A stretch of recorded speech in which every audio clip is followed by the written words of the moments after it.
요한복음 11장, 오늘 요한복음 11장 1절부터 7절까지 말씀을 보시겠습니다.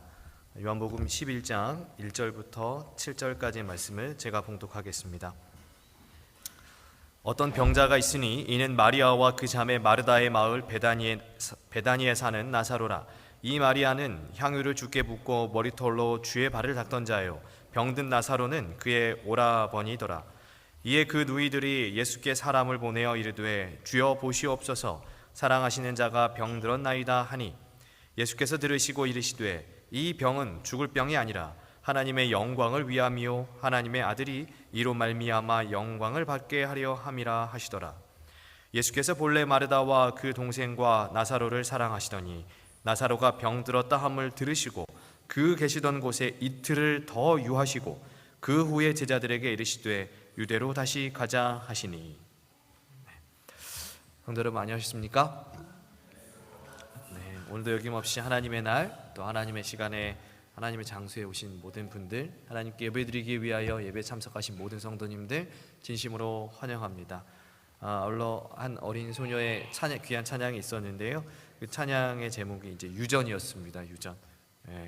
예수님 시대에 바리새인들과 이 유대인들이 자기들이 가진 전통을 가지고 예수님을 믿지 못하고 예수님을 바라보지 못했던 그런 유전들이 있었는데요, 오늘 우리의 삶에 또 예수님 외에 가장 중요한 것이 없어서 우리의 어떠한 습관과 우리의 어떤 전통이나 어떠한 문화들이 예수님을 가리는 그러한 일들이 우리 삶에는 일어나지 않기를 기도합니다.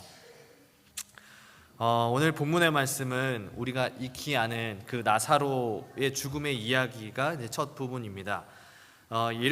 예루살렘 근처에 베단이라고 하는 작은 마을이 있었는데요, 그 마을에 이 나사로와 그 누이들 마르다와 마리아가 함께 살고 있었죠. 이 나사로와 마르다와 마리아가 살았던 그 가정은요 항상 평온했다 그래요. 또 그 가정에 사는 마르다와 나사로와 마리아는 아주 온유한 사람이었다 그럽니다. 그래서 예수님께서 굉장히 힘드시고 지치시고 때로는 슬픔이 있을 때 그 집에 가서 자주 쉬시고 또 이렇게 그 집에 가서 위로를 많이 얻었다라고 하는데요, 그런데 오늘 본문에는 그 평온한 가정에 하나의 문제가 이제 생기는 것으로 시작합니다. 어떤 문제입니까? 나사로가 어떻게 했어요? 나사로가 병에 걸린 것입니다. 죽을 병에 걸린 것입니다. 나사로의 병이 발병되자마자 이제 그 누이들이 사람들을 보내서 예수님께 소식을 알렸어요. 나사로가 병들면 예수님께서 당연히 다른 일 다 제쳐두고 이 나사로를 살리시기 위해서 오지 않을까라고 하는 생각에 이제 사람을 이제 그 예수님께 보내는 것입니다. 그런데 나사로가 병들었다는 소식을 들으신 그 예수님, 그 예수님께서 그 이야기를 듣고 또 그 이야기를 같이 들었던 제자들 앞에서 이렇게 이야기하십니다. 4절의 말씀에 예수님은 그 소식을 들으시고 이 병은 어떤 병이 아니라고요? 죽을 병이 아니라 라고 하는 것입니다. 그리고 이 말씀을 들은 이 소식을 전하러 왔던 이 사자들이 이제 뛰어가서 나사로와 나사로의 누이들에게 예수님의 말씀을 증거합니다. 이 마르다야 마리아야, 예수님께서 말씀하시기를 이 병은 죽을 병이 아니란다. 여러분, 이 이야기를 들었을 때 마리아와 마르다의 마음이 어땠을까요? 죽어가는 이 오라버니가 죽어가는 줄 알았더니 예수님께서 죽을 병이 아니라고 말씀하셨을 때 어땠겠어요? 시대소망은 이렇게 기록했어요. 소식을 전하는 자가 이 병은 죽을 병이 아니라는 기별을 가져왔다. 이 마르다와 마리아는 나사로가 살게 되리라는 희망에 굳게 매달렸다. 그들은 거의 의식이 없는 환자에게 부드럽게 희망과 격려의 말을 하려고 하였다. 예수님께서 이 병은 죽일 병이 아니라는 이 말씀에 마리아와 마르다와 또 온 가족들, 그리고 친구들, 이웃들, 소식을 전하는 자들까지도 뭘 받냐면은 희망을 받습니다. 나사로가 병들었다는 것에 대해서 매우 슬퍼하고 낙심하던 사람들이 이제 예수님께서 이 병은 죽을 병이 아니라고 하셨으니까 다시 일어날 것이라고 하는 뭘 갖게 되는 거예요? 희망이에요. 소망을 갖게 되는 거예요. 그리고 그러한 기대를 가지고 다 죽어가는 나사로에게 이제 위로하는 것입니다. 따뜻하게. 예수님께서 이 병은 죽을 병이 아니래. 일어날 수 있어. 일어날 수 있어. 근데 문제는 어떻게 되었어요? 나사로가 어떻게 됐어요? 나사로가 어떻게 됐어요? 죽었어요. 예수님께서 분명히 이 병은 죽을 병이 아니라고 말씀하셨는데, 예수님께서 그렇게 말씀하셨는데 나사로가 어떻게 됐어요? 죽었어요. 여러분, 예수님이 어떤 분입니까? 예수님이 한 입 가지고 두 말 하시는 분인가요? 거짓말 하시는 분이에요? 아니에요. 예수님께서 스스로 이 땅에 오셔가지고 말씀하시기를 이 일이 있기 전에 나는 진리라 그랬어요. 진리. 여러분, 진리는 뜻이 무엇입니까? 거짓이 아니라는 거예요. 거짓말을 하지 않아요. 한 입 가지고 다른 말 하지 않습니다. 그분의 말씀은 변하지 않는다는 것이 성경과 그분의 삶에서 가르쳐주는 확고한 진리입니다. 그런데 지금 이 모습이 어때요? 마르다와 마리아에게 그것이 그 진리를 언제나 진리를 말씀하셨던 그 예수님의 그 말씀이 거짓인 것처럼 이제 보이는 것입니다. 그리고 이어나오는 성경의 기록은 사실은 더 충격적이겠죠. 5절의 말씀, 예수께서 본래 마르다와 그 동생과 나사로를 뭐 하시더니? 사랑하시더니. 정말 사랑하는 사람이에요. 내가 혼자 짝사랑하는 사람이 아니고 나를 사랑해 주시던 분, 언제나 나에게 따뜻하게 위로해 주시고 평안을 주시고 사랑을 주시고 행복을 주시고 언제나 나의 든든한 보호자가 되실 것 같았던, 언제나 나를 배반하지 아니하시고 배신하지 아니하시고 내가 예수님께 구하면 예수님께서 다 들어주실 것 같았던 그 분이 이제 다른, 그분의 말씀과 다른 상황이 벌어진 것이죠. 분명히 죽지 않을 병이라고 하셨는데 나사로가 죽어버렸습니다. 누구보다 신실하신 그분께서 하신 말씀이, 그분의 약속이 내 삶에 실현되지가 않았어요. 예수님께서 죽을 병이 아니라 라고 약속하셨는데 그 약속이 내 삶에 이루어지지 않았어요. 앞서 읽었던 시대의 수만큼 말씀 바로 다음 구절에는 이어서 이렇게 기록해요. 나사로가 죽었을 때 그들은 크게 실망하였다. 나사로가 가졌던 이 병이 죽을 병이 아니라라고 했을 때 희망이 있고 소망이 있고 기대가 있었는데 그 희망과 소망이 기대가 너무 컸던 나머지 뭐 더 커요? 실망도 큰 거예요. 나사로가 죽게 되었을 때. 또한 내가 믿는 예수님의 말씀이 무엇이었다는 거예요? 거짓이었다는 것. 세상에 누구보다 존경하고 따르던 분의 말씀이 진리가 아니었다는 것. 오라버니의 죽음도 너무 슬픈데 그 너머로 내가 믿었던 그 믿음이 혹 틀릴 수도 있겠구나 하는 이 불안감은요 마르다와 마리아에게 굉장히 큰 실망과 낙담을 주는 말씀이었다는 거예요. 내 오빠가 죽은 것도, 나사로가 죽은 것도 슬프지만 그 슬픔 너머로 더 큰 충격은 무엇이었냐면 내가 믿었던 그 예수님이 다른 말을 했어요. 내가 항상 의지하고 내가 항상 따르던 그 예수님께서 항상 진리라고 생각했던 그분이 다른 말을 했어. 이것에 대한 충격도 이 오빠가 죽은 것만큼이나 굉장히 큰 것입니다. 여러분, 우리는 종종 이런 경험이 있습니까? 하나님의 음성을 들었는데 분명히 하나님의 약속을 믿었는데 그 음성과 약속이 나의 삶에 실현되지 않은 것처럼 느껴질 때 있습니까? 하나님께서 나에게 너 이렇게 해주시겠다라고 우리의 삶을 인도하셨는데 그 삶에 인도된 삶의 끝, 그 길의 끝에서는 정말 우리가 실망하고 낙심할 수밖에 없었던 그런 경험이 있습니까?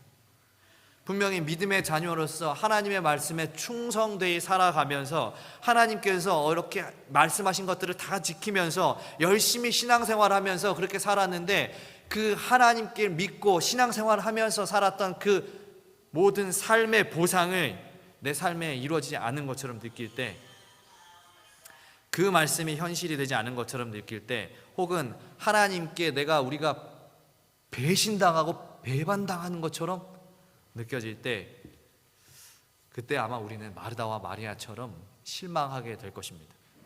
분명히 주님 말씀대로 살았고 그분의 사업에 최선을 다해서 살았음에도 불구하고 그 믿음의 보상을 받지 못했을 때 정말 솔직한 심정으로 내가 정말 열심히 기도하고 하나님께 매달리면서 이 길을 걸어왔는데 그 길의 끝에 내가 바라는 것과 내가 기대했던 것과 다른 결과가 놓여지게 되었을 때 솔직한 인간의 심정으로 어떤 마음이 들어요? 실망하게 되는 거예요. 낭망하게 되는 거예요. 이것이 인간의 모습입니다. 사람의 모습이에요. 그런데 여기서 우리가 한 가지 궁금한 것은, 이렇게 우리의 연약함을 잘 아시는 주님께서 왜 우리에게 이 흔들림의 여지를 남겨두실까라고 하는 거예요. 우리 사람이라고 하는 존재는 봄철에 피는 새싹처럼 너무 여리고, 또 때로는 가을철에 나무에 붙어있는 그 낙엽처럼, 이파리처럼 너무 힘이 없는데, 작은 바람만 불면 떨어져 버릴 것처럼 우리는 너무나 연약한데, 하나님께서 왜 우리의 상황을 그렇게 항상 굳센 믿음을 가질 수 있도록 만들어 주시지 않을까? 왜 우리에게 시험을 주시고 어려움을 주시고 흔들림을 주시고 그러한 것들을 주셔서 우리에게 고민하게 하시고 갈등하게 하시고 염려하게 하시고 걱정하게 하실까? 나사로가 병들었을 때 예수님께서 바로 찾아가셨다면, 바로 그냥 이틀을 더 유하지 않고 바로 가셨다면, 마리아와 마르다의 마음에 흔들림도 없고 실망도 없고 예수님께서 바로 찾아가셔가지고 그 병을 낫게 해주셨다면 이 여인들이 실망하지 않았을 텐데, 그랬으면 마리아와 마르다의 믿음이 더 굳건해졌을지도 모르겠는데 왜 흔들림의 여지를 남겨두시냐라고 하는 거예요. 왜? 우리가 기도하는 것, 우리가 바라는 대로 이루어주시면 우리가 그 기도의 응답이라고 생각하고, 하나님 역시 내 기도의 응답을 들어주시는 거다, 더 열심히 믿을 수 있을 것 같은데 왜 이렇게 답이 늦으시고, 때로는 우리가 기도한 것과 정반대의 결과를 주셔서 우리를 이렇게 흔들리게 하시고 믿음이 갈등 있게 하시는지, 왜 때때로 우리의 손을 놓는 것처럼 우리의 주변에 하나님이 보이지 않는 그런 현실, 그런 상황 왜 주시는지, 왜 예수님께서 우리의 손을 놓는 것처럼 느껴지는지, 하나님께서 왜 우리에게 그런 시간을 허락하시는지, 이 이야기 속에 힌트가 있는데요, 그 시간을, 그 답을 찾아보려고 하는 것입니다. 우리가 오늘의 이 이야기, 이 나사로의 죽음과 부활의 이야기를 보면 사실 가장 많이 언급되는 사람은 나사로가 아니에요. 우리가 이 나사로가 죽었다가 살아났다는 이 이야기가 사실 임팩트가 굉장히 크죠. 그래서 우리가 요한복음 11장 이 초반의 말씀의 주인공을 예수님과 나사로라고 생각할 수 있는데, 실제로 이 이야기를 요한복음 11장 보면 예수님하고 나사로가 죽었을 때 예수님하고 가장 많은 이야기를 나눈 사람은 누구냐면은 마르다예요. 나사로는 병 들어가지고 죽었기 때문에 예수님하고 대화를 하지 않아요. 이 시간, 이 요한복음 11장에 예수님을 가장 많이 만나고 대화한 사람은 마르다라고 하는 여인인 것입니다. 그러므로 사실 이 이야기, 요한복음 11장의 주인공은 나사로가 아니고 이제 마르다라고 볼 수가 있는 거예요. 그런데 이 마르다라고 하는 사람이 어떤 사람이었느냐? 오늘 실망하고 낙담에 빠질 때 마르다, 어떤 신앙을 가진 그리스도인이었는가? 예수님께서 나사로가 죽은 지 이제 나흘이 지나서 그 집으로 오셨습니다. 그리고 마르다는 예수님을 맞이했죠. 그리고 예수님을 대면하는 이제 첫마디, 이 예수님을 대면하는 첫마디, 예수님께서 며칠 더 유하시다가 나사로가 완전히 죽은 다음에 이제 마르다의 집으로 갔잖아요. 그때 이제 마르다와 예수님이 만나게 되면서 뭐라고 했느냐? 마르다가 예수님을 보면서 뭐라고 했느냐? 21절이에요. 21절에 이렇게 얘기합니다. 마르다가 예수께 여짜오되 주께서 여기 계셨더라면 내 오라버니가 죽지 아니하였겠나이다. 자, 지금 마르다가 지금 뭐라는 거야? 예수님이 빨리 오셨으면, 아니면 예수님 여기 계셨으면, 우리 오빠가 나사로가 살아 있을 때 예수님께서 여기 계셨으면은 내 오라버니가 뭐하지 않았겠다고요? 죽지 않았겠다고요. 어떤 뉘앙스 같으세요, 이 말이?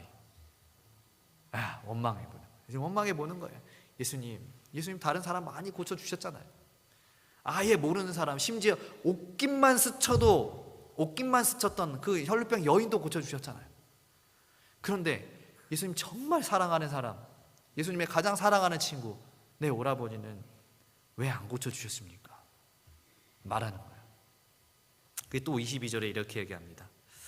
22절에 그러나 나는 이제라도 주께서 무엇이든지 하나님께 구하시는 것을 하나님이 주실 줄 아나이다. 여러분, 이 표현이 상당히 중요한데요. 마리아가 지금 뭐라고 했냐면, 주께서 무엇이든지 하나님께 구하시는 것을 하나님이 뭐 하신다고요? 주실 줄 내가 압니다 라고 이야기했어요. 이 마르다 이 말이 분명히 틀린 말이 아니에요. 예수님께서 이 땅에서 행하신 모든 기적을 행하실 때요, 아버지의 말씀에 따라 아버지의 능력을 행하셨습니다. 또 오늘 이야기의 가장 마지막에 보면은 예수님께서 마지막에 나사로를 살리실 때 아버지를 부르시면서 이제 나사로를 살리셨어요. 그러니 이 마리아의 대답이 아주 틀린 이야기는 아니에요. 그런데 지금 이 상황 속에서 마르다가 예수님께서 구하시면 하나님께서 다 주실 것을 믿습니다 라고 이야기하는 것은, 지금 그녀가 예수님께서 우리 오라버니를 살릴 수 있는 분이라고 믿고 있는 거예요? 안 믿고 있는 거예요? 예수님께서 구하시면, 하나님께 구하시면 하나님이 다 주실 것을 내가 믿습니다, 내가 압니다 라고 지금 예수님께 말하고 있는 것은, 이 마르다가 지금 내 앞에 계신, 자기 앞에 계신 예수님이 내 오라버니를 직접적으로 살릴 수 있는 분이라는 사실을 믿고 있는 것입니까? 못 믿고 있는 것입니까? 못 믿고 있는 거예요. 못 믿고 있는 거예요. 이 마르다는 예수님께서 오라버니를 살릴 수 있는 분이 아니고, 예수님이 구하면, 예수님께서 하나님께 기도하면 그러면 아버지가 살려주신다라고 믿고 있었던 거예요. 그러자 예수님께서요, 이어서 이렇게 말씀하셨어요. 23절에요. 내 오라비가 다시 살아나리라. 하지만 그녀 또 이렇게 대답합니다. 24절에요. 마지막 부활의 때에는 다시 살아날 줄로 내가 믿습니다. 이게 무슨 말이냐면은, 여러분 다니엘서 12장 2절에 보시면은 땅의 티끌 가운데서 자는 자 중에서 많은 사람이 깨어나 영생을 받는 자도 있겠고라는 그 말씀이 있어요. 이 말씀에 따라 유대인들은 이 마지막 때에 세상의 끝에 죽었던 의인들이 다시 부활할 것이다라고 믿고 있었어요. 이것이 유대인들의 가장 어쩌면 아주 중요한 교리 중에 하나였습니다. 특별히 바리새인들, 사두개인들은 이 부활을 믿지 않았지만 바리새인들에게는 마지막 날 부활의 때에 반드시 이 의인들이 살아날 것이라고 하는 것을 믿고 있었어요. 마르다도 지금 그런 이야기를 하고 있는 거예요. 그렇게 알고 있었던 거예요. 예수님께서 네 오라비가 다시 살아나야 될 것이다, 살아나리라, 예수님께서 직접 말씀하셨어요. 이 마리아가 지금 내 오라비를 살릴 수 있는 분은 예수님이 아니고 하나님입니다. 이렇게 믿고 있던 마리아에게 예수님께서 네 오라비 살아날 거야 계속 얘기를 하는데, 이 마르다가 계속 그 이야기를 믿지 못하고 있는 거예요. 네, 살아나겠죠. 마지막 우리 오라버니 예수님 잘 믿고 의인처럼 살았으니까 마지막 날에, 마지막 때에 부활하겠죠. 예수님은 지금 그녀 앞에서 네 오라비 살아날 거야 얘기하고 있는데 전혀 다른 이야기를 하고 있는 거예요. 믿지를 못하고 있는 것입니다. 25절에 예수님께서 나는 부활이요 생명이니 나를 믿는 자는 죽어도 살겠고 무릇 살아서 나를 믿는 자는 영원히 죽지 아니하리니 이것을 네가 믿느냐? 라고 물었을 때, 예수님께서 이렇게 물었을 때 마리아가 대답을 해요. 주여 그러하오이다. 네, 믿습니다. 근데 39절에 가잖아요. 그럼 또 어떻게 나오냐면, 예수님께서 나사로를 살리시려고 무덤 문을 돌을 바위를 좀 치워라고 얘기했을 때, 이 마르다가 또 다시 뭐라고 하냐면, 죽은 지 나흘이나 됐는데 시체 썩는 냄새 나는데 그 뭐하러 보려고 문을 엽니까? 이렇게 믿음이 없는 이야기를 하는 것입니다. 즉 마르다의 신앙, 이 신앙의 모습을 우리가 정리해 보면, 마르다는요 예수님과 진짜 친해요. 예수님과 진짜 가까워요. 예수님을 잘 모르는 사람이 아니었어요. 예수님 안에서 자랐고 예수님 누구보다 가깝게 지내고, 그의 삶에서, 그 가정에서 예수님 모두가 다 신앙을 하기 때문에, 그 가정에서 신앙을 하기 때문에 예수님을 누구보다 잘 알고, 지식적으로 알고, 인격적으로 만남도 있고. 그런데 그녀가 모르는 게 있어요. 그것은 그분 그리스도께서 부활의 실제이시며 부활의 능력을 가지신 분이라는 사실을 모르고 있다는 것. 예수님께서 말씀하시면은 비록 아멘 아멘 하고 대답은 아멘 아멘 하고 믿습니다 하긴 하지만, 그 일이 실제로 나에게 닥쳤을 때 예수님께서 직접 마르다에게 내가 네 오라버니 살릴 거야 얘기하는데 믿지를 못하고 있는 거예요. 대답은 말로는 아멘 아멘 하고 내가 믿습니다 하는데, 그 삶의 그 일이 직접 닥치니까 믿지를 못하는 거예요. 그 대답이, 아멘 아멘 했던 대답이, 믿습니다 믿습니다 했던 대답이 그냥 아무런 의미 없는 대답이었어요. 삶에서는 그 대답이 현실이 되지 못하는 것입니다. 예수님께는 이런 마르다에게 당신을 소개하기 원하시는 거예요. 오늘 우리의 모습은 어떻습니까? 어릴 때부터 교회에서 자라고, 태어날 때부터 교회에서 자라고, 교회 오래 다니고, 가정이 다 교회 다니고 이러면서 우리의 대답이 무의식적으로 아멘 아멘은 잘 나와요. 무의식적으로 믿습니다 믿습니다 잘 나와요. 내 삶으로 직접 그 일이 닥쳤을 때 나는 믿지 못하고 있는데 내 입에서는 믿습니다 믿습니다 아멘 아멘 주여 저는 당신 배반하지 않습니다 베드로처럼 잘 나와요. 근데 그 일이 나에게 직접 닥쳤을 때 어떠느냐는 거예요. 그 일이 나에게 직접 닥쳤을 때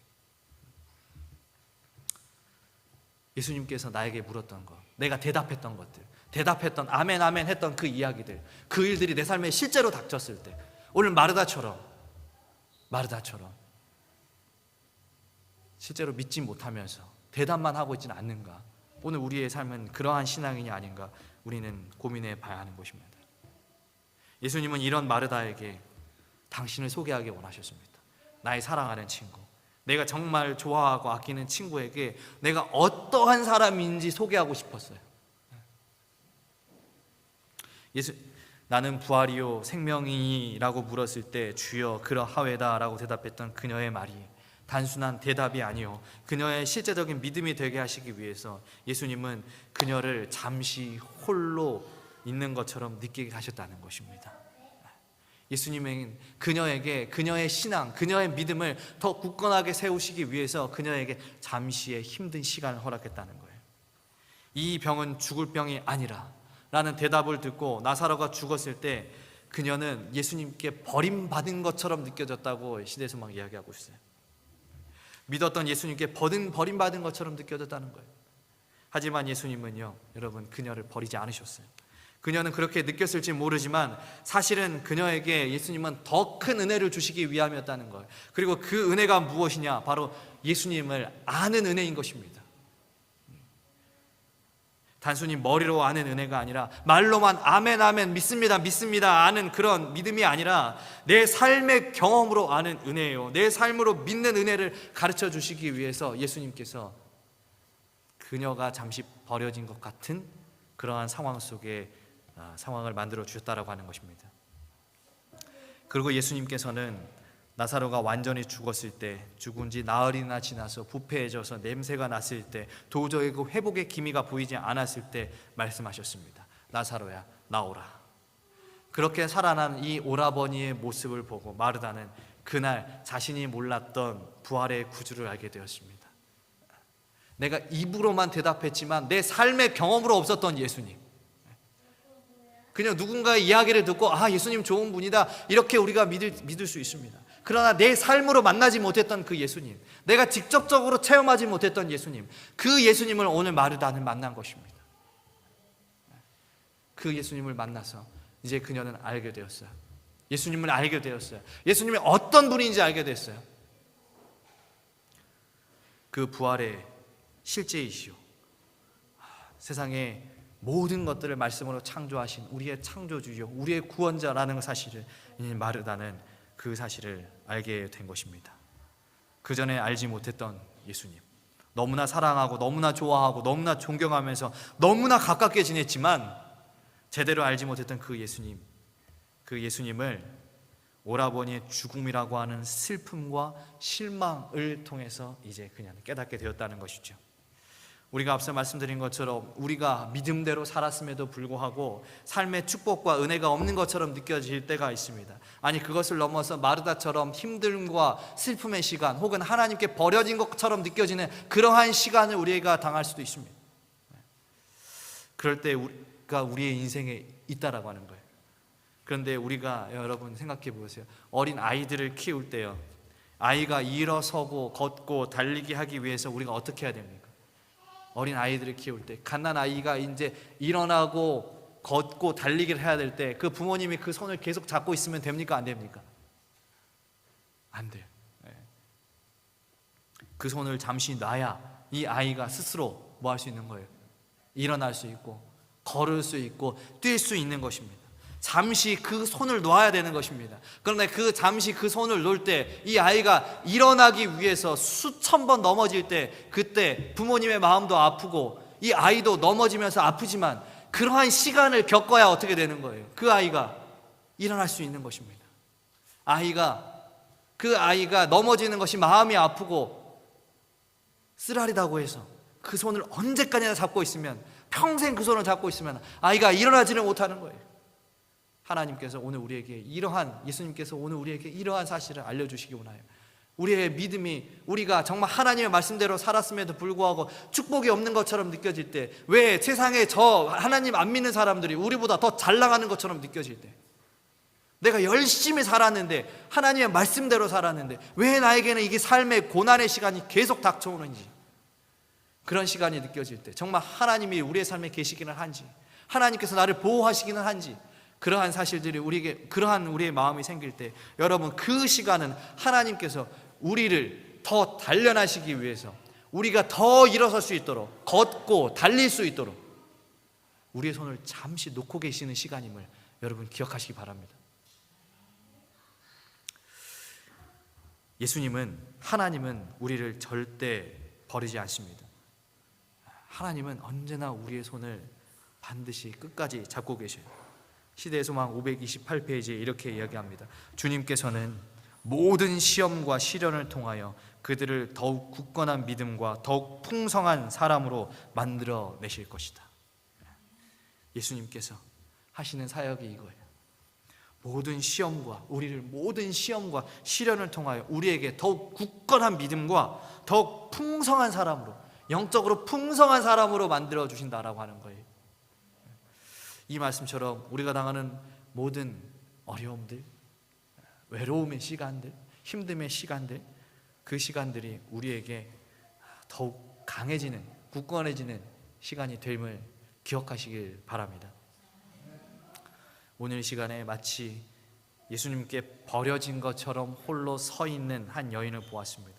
그리고 그 여인의 믿음을 더욱 굳건하기 위하여 잠시의 어려움을 허락하신 예수님의 모습을 보았습니다. 그런데 여러분, 마르다가 경험했던 이 경험을요, 사실은 이 마지막 때에 살아가는 우리도 동일하게 하게 될 것이다 라고 성경은 예언하고 있습니다. 이 마지막 때에 살아가는, 예수님 오시기 바로 얼마 전에 살아가는 그 하나님의 믿는 백성들, 그 믿는 백성들이 정말 마지막 때에 엄청난 큰 어려움을 당하게 될 것이라고 예언되어 있어요. 그리고 그 예언의 말씀은 그 환난의 시기가 되면 중보자 없이 서야 한다고 했어요. 그동안 우리를 위해서 기도해 주시고, 우리를 지켜주시고, 우리를 보호해 주시고, 항상 우리 앞에 계시던 그 중보자 그리스도 없이 그 환난의 시간, 어려움의 시간을 통과해야 한다라고 기록되어 있어요. 그런데 우리가 정말 외롭다고 느끼는 그 시간, 우리가 홀로 있을 것이다라고 예언되어 있는 그 시간에 정말 우리는 혼자일까? 그 중보자 없이 서야 하는 그 환난의 시간에 우리는 정말 혼자일까? 우리를 보호하시던 하나님의 손은 거두시는 것인가? 증언의 말씀에는 이렇게 얘기합니다. 이와 같은 시련의 때에 주님께서 당신의 백성을 잊어버리실까?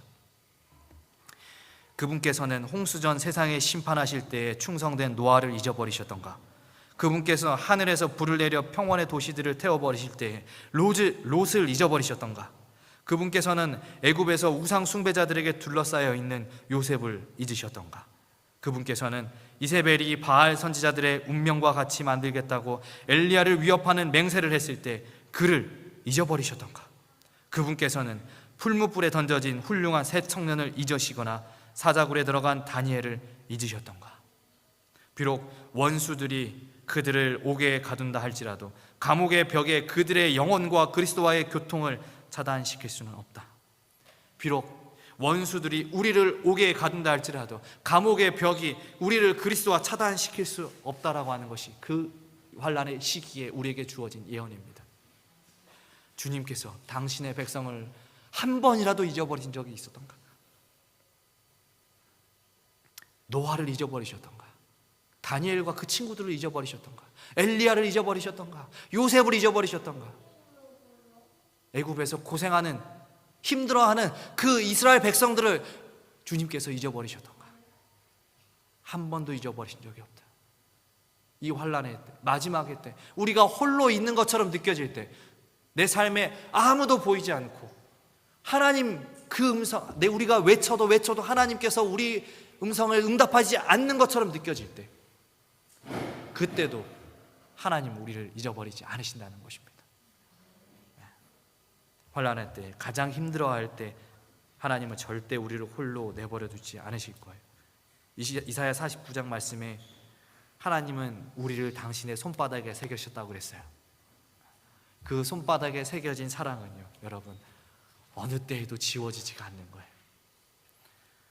우리가 그 어려움의 때에도 하나님은 우리를 버리지 아니하시고 우리와 함께 하심을 깨닫고, 그 시간에도 하나님을 찾으며 우리가 하나님의 다가오심을 기다린다면 우리는 영생으로 가는 그 마지막 관문을 마치고 예수님을 알아가는 놀라운 은혜를 받게 될 것입니다.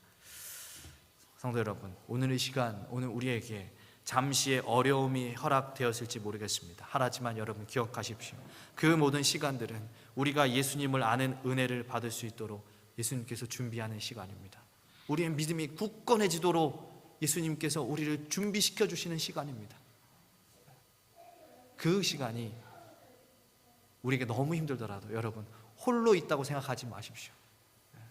우리가 저 하늘에 짙은 구름이 껴도 태양빛은 언제나 비추고 있는 것처럼 우리의 삶에 짙은 구름이 끼고 있지만 낄 수 있습니다. 낀다고 할지라도 언제나 하나님은 우리를 보호하시고 지키고 계심을 여러분 기억하십시오. 이제 성경 말씀 한 구절 읽고 마치겠습니다. 베드로전서 1장 6절로 9절의 말씀입니다. 그러므로 너희가 이제 여러 가지 시험으로 말미암아 잠깐 근심하게 되지 않을 수 없으나 오히려 크게 기뻐하는도다.